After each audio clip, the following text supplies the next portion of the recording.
So you may have seen me do various cross-hatching tutorials in the past. Like in this example here, use some cross-hatching on the wall there. Also, if you'd have seen a tutorial I did recently, you'll have seen all this cross-hatching that I did on here. So I just want to talk a little bit about cross-hatching generally, and I'm going to have a little bit of a sort of play really. So say for example we have a wall here with a post. So let me just do a little sketch of that. So here is a stone wall. Now these are pretty, you see a lot of these in Yorkshire. We're lucky, we have a lot of beautiful stone walls.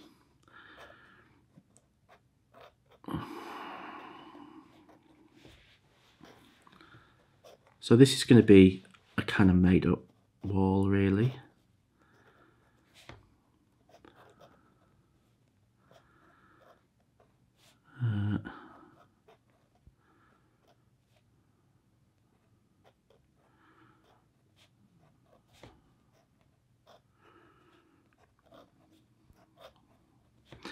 So what I'm going to do is I'm going to put a little bit of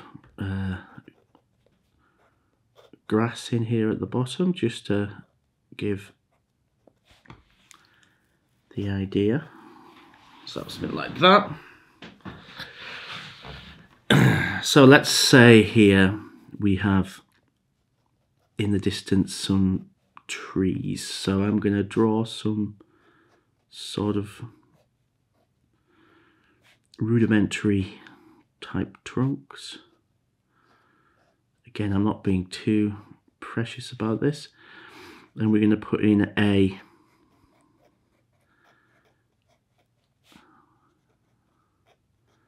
suggestion of some sort of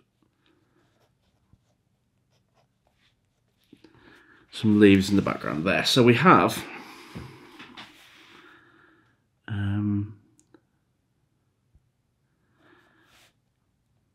yeah, we'll leave that like that. Okay, so what I'm going to do is I'm just going to thicken up this line here.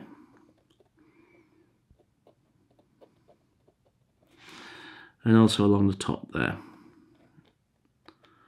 Again, this is a style thing. Some people like it. And that just helps differentiate that layer from that layer there. Okay, now I could put in some, like a track there or whatever, but let's just leave it like that. We can do a sort of suggestion of some more. So let's suggest for a minute that the light is coming from there. So there's going to be some shadow on the back of this wall. There's probably going to be some on top. There's going to be some bits that aren't in shadow of the wall, and then the shadow is going to come down here, and then this part is going to be in shadow here. So one of the things about cross-hatching is you can actually use cross-hatching to suggest different planes of an image. So say for example, if we were to put in the cross-hatching here, this is the direction of the light. I would probably think about doing something vertically down here.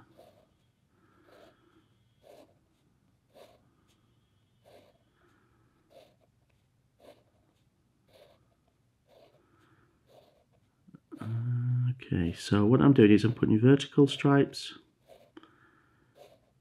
down this wall.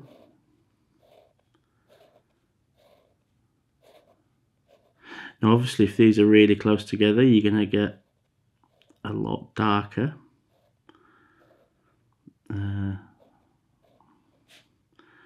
You could do each one separately. That's another way of doing it. Or we could do them all together like this. Now, be careful I leave that gap at the top there. like that. Right, okay, so I'll leave it at that.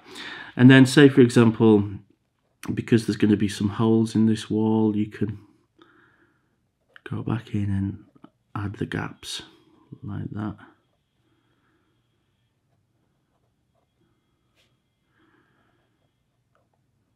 But yeah, you get the idea. So there's going to be a shadow coming across here.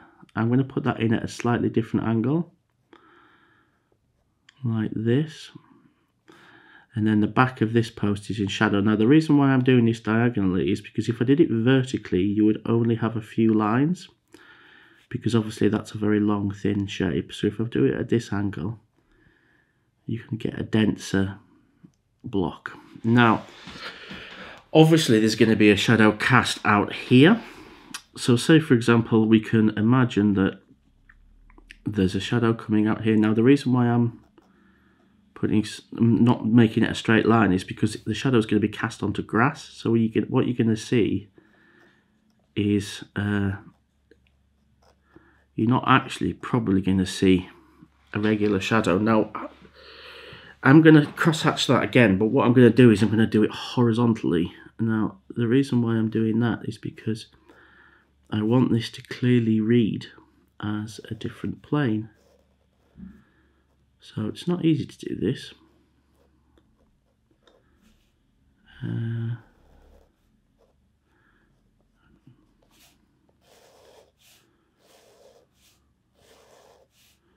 Again, cross-hatching does take a bit of practice, and I'm not saying I'm good at it, because I'm certainly not.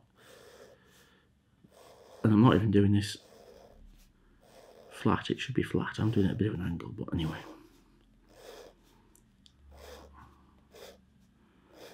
So there's the shadow from the wall. Now the reason why I've done it that vertically and cross-hatched that way is because it sort of tells the story a bit more. Now, say for example, if you were going back here and you wanted to put a little bit of shadows in the background, obviously these are sort of trees back here. And what you can do is you can do the same thing again there.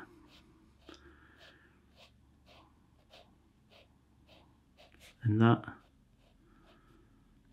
helps tell the story of those trees standing out against a dark background.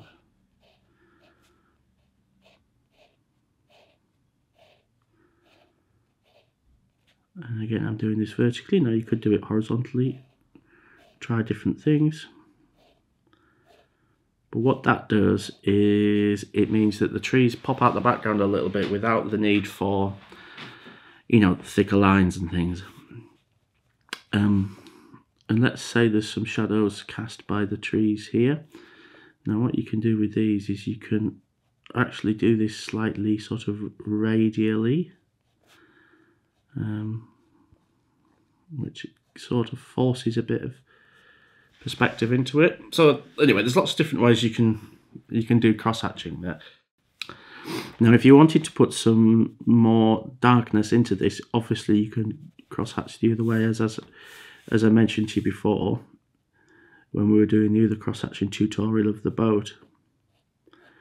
You can add tone to this tone, shade, darkness.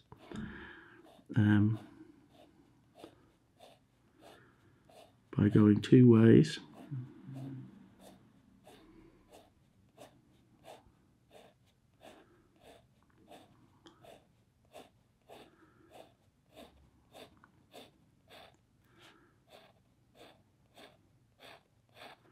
I think this pen might be running out a bit. I'm not surprised, it's had a hard day. Okay. Now you can also, if you wanted to add some more darkness into the wall, you could do a horizontal one or a diagonal one or whatever.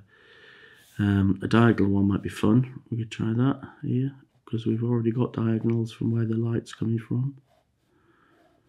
So we'll do that and then we'll leave it after that, I think.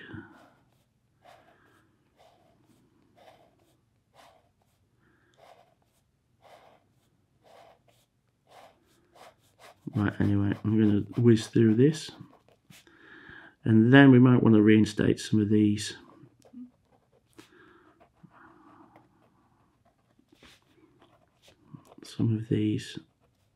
little bits of grass. So there you go. I'll leave it at that. You get the idea. Okay, so basically, if you have something like a building,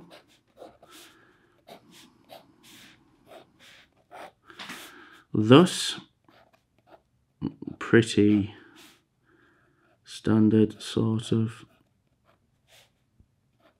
setup. There. Now again, if the sun's coming from, say the sun's coming from up here, you're gonna have a little bit, oops, I screwed that up anyway, you're gonna have a little bit of shadow from the roof coming down there, and then this side is all going to be in shadow, but this is going to be the darkest side. Now I'm just going diagonally here, but you'll notice that I'm at a different diagonal to that one. So then if I want to make this darker, again I'm going to do a diagonal one.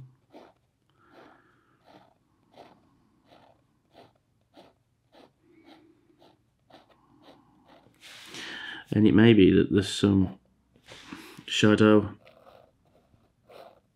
under here. I mean, you could double down on it if you want, if there's some perspective, but the problem is it starts to look a little bit, it can start to look a little bit overworked. Okay, so if you have a circle and you want to use cross-hatching on a circle, there's different ways. I'll do two. There's a couple of different ways you can do that. Say for example, if this is your area of lightness here, and then this is all in shadow, if you did vertical cross-hatching like this,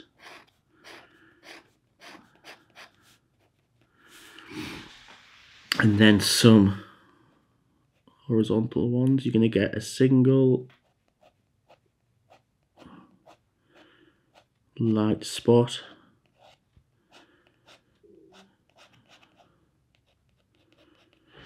like that.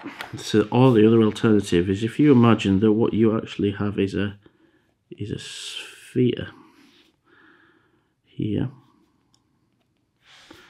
So what you can do is you can, and there's your highlight. I'm just doing some dots.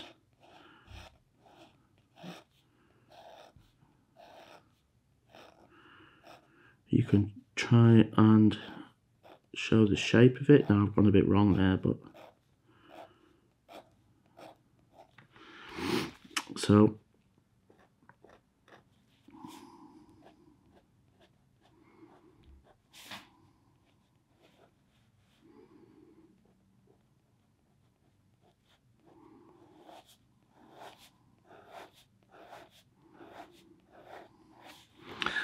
there I'm actually describing the form with the cross-hatching rather than just doing it as a flat.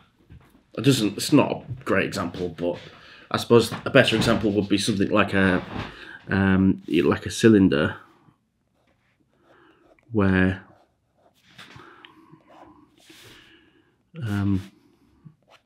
if you were cross-hatching, you would go around like that.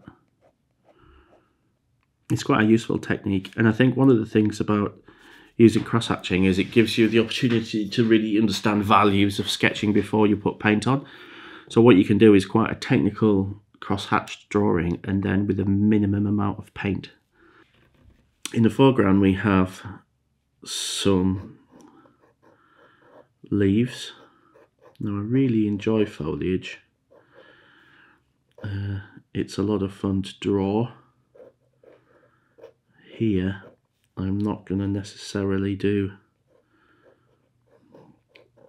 as much as I did on the previous drawing, which I can show you actually. Hold on, I've got it here. I didn't actually use cross-hatching on, it was just a really simple little drawing that I did in grey fine liner. Okay.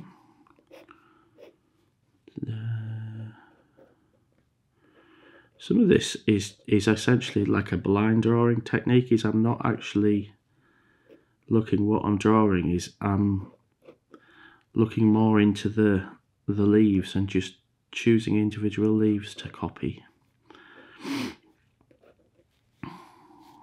And then what I'm going to do for a little bit of this is sort of abridge it a bit and just do some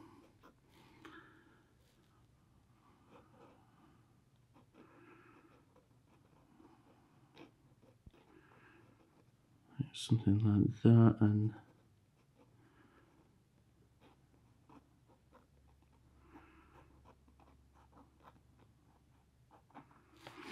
okay, so there's some big leaves up here.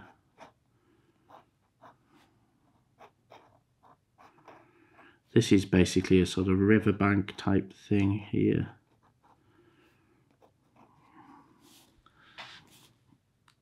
And then we're going to have some bits coming out here. And this is really dark, this bit's all in shadow.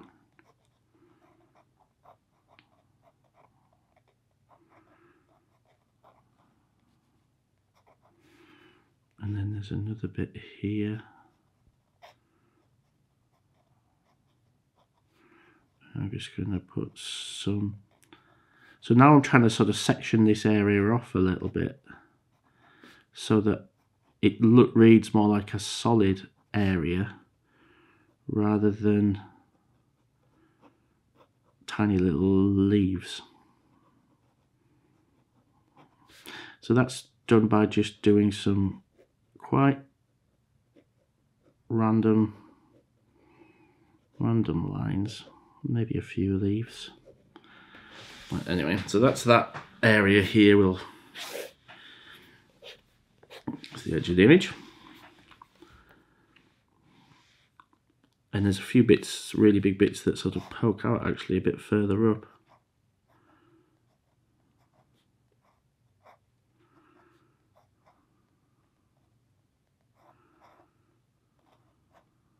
Just leave it at that. And then back here we have a row of trees.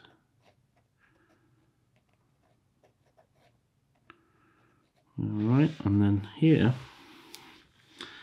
we have this little house. Now I'm going to not be too precious about this. I'm going to sketch this pretty quick.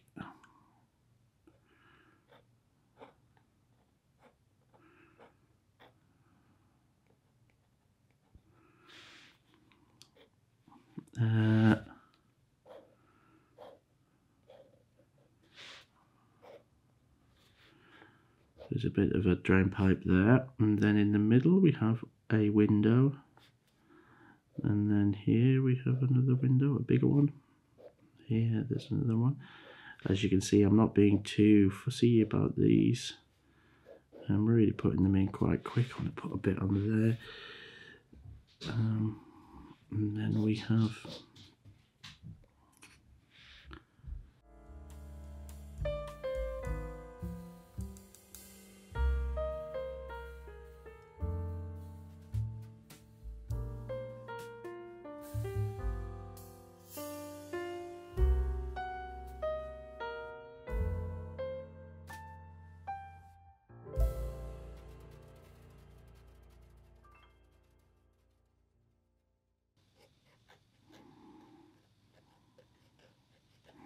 so again, I've created a sort of dark zone there, and what I might do is create some areas of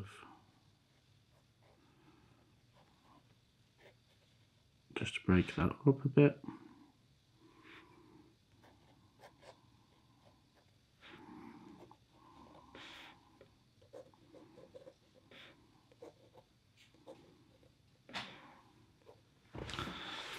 Okay, so then we've got some plants here.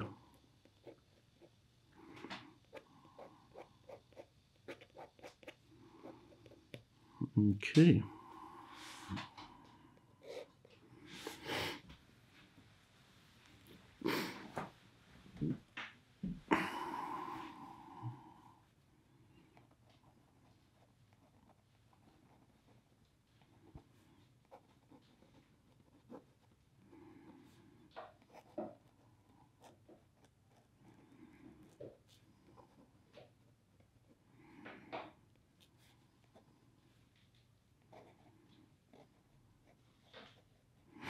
because there's some sort of trees behind here and a few little chimney pots. So I think we'll leave the sketching at that, really. Something like that. So I'm just dotting that in. So really the darkest bit of this image is actually this. So what I'm going to do is I'm going to go in and I'm going to cross hatch some of this. I'm going to try and leave some of these leaves just to try and tell the story a bit.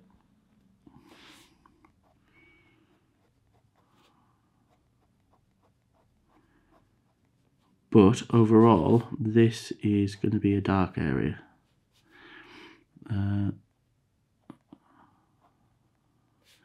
Now the leaves that stick out, it's important that they are dark as well.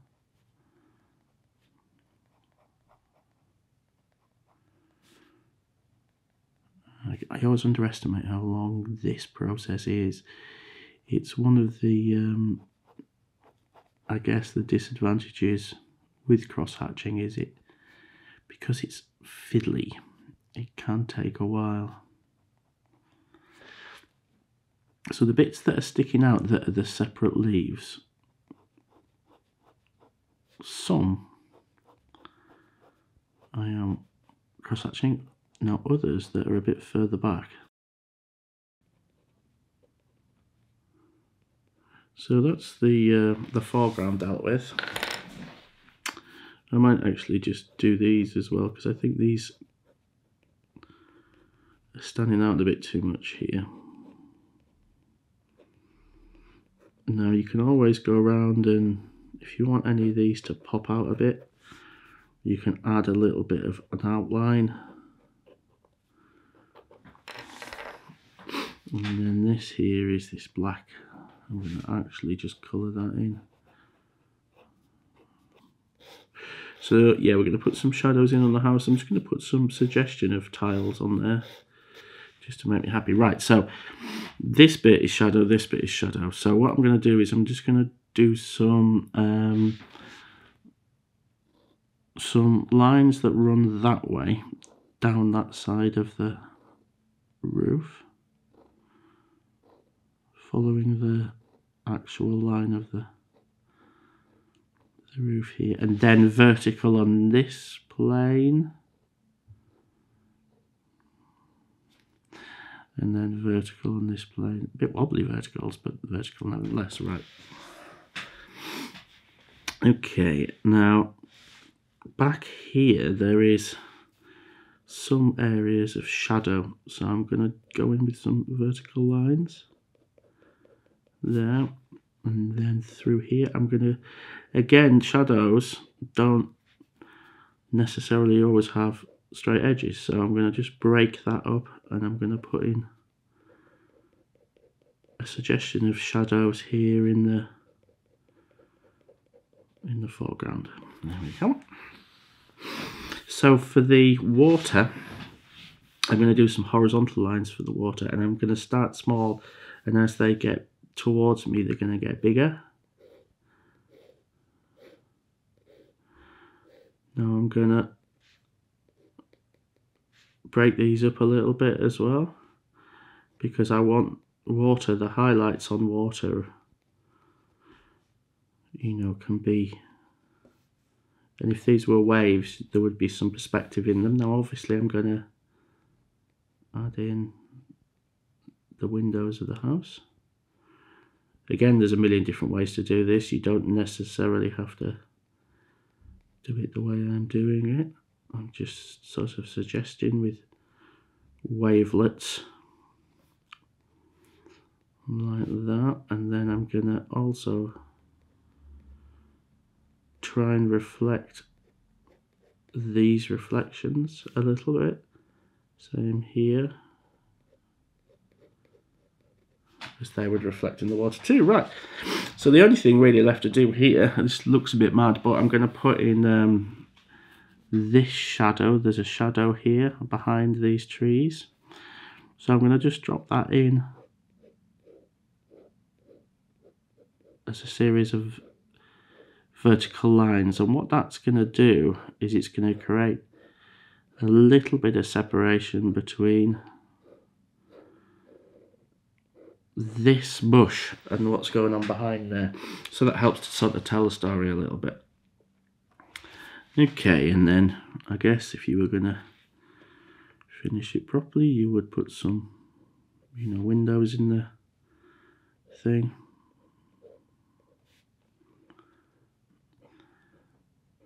I think windows often are big sort of focal points when you're basically just doing a house in a landscape.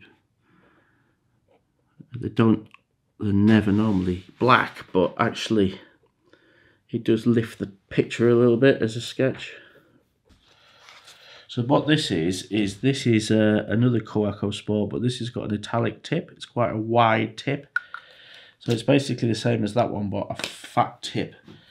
So what it does is it gives you big juicy lines compared to this, which gives you that line. You can see it's quite a difference.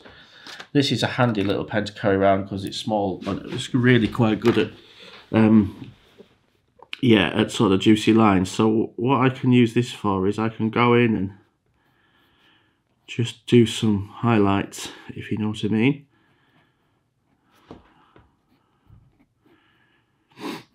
You don't have to do a lot of these to,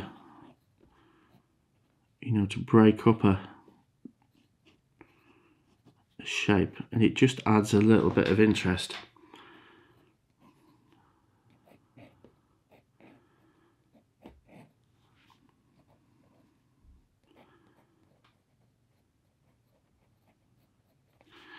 Again, this is a personal thing. Some people might think, oh, he's ruined it.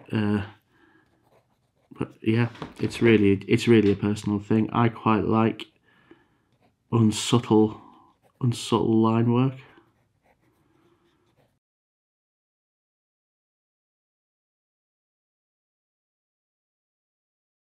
What I'm going to do, and this is something I actually learned from John Harrison, so I'm going to get some of this bad boy, and I'm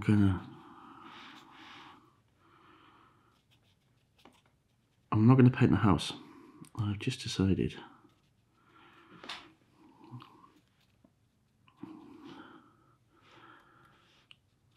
I need to think about more painting sort of tutorials and actually learn my palette, because for all that I am relatively proficient at my own style of drawing, I can never really remember what a lot of these names are for the paints. Now, putting this in as a bit of a base is quite fun. Now, what you can also do is, because we're in shade here, you can dab a little bit of the blue in. Now, this seems kind of a bit weird, but you'll see where this is going. I'm just dab, dab, dab, dab, dab, dab, dab, dab. He's super quick with this, and then what I'm going to do is I'm going to get a little bit of this yellow.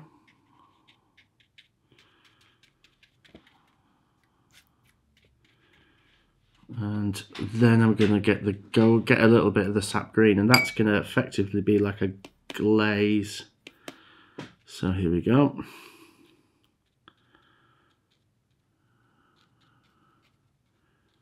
Now I have to be careful that I don't put it over everything, because otherwise it'll ruin. It's kind of a bit thick actually. It can ruin.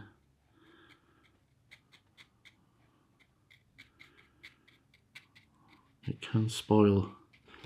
And also you've kind of lost your gaps a little bit, which is a shame.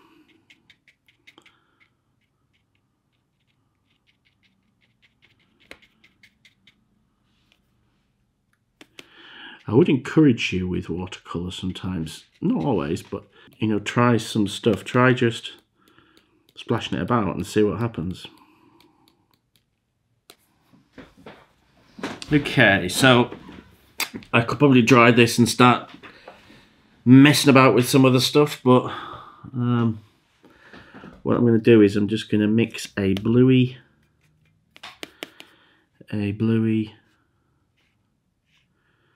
green, and just do something like that. And then in the background, I am going to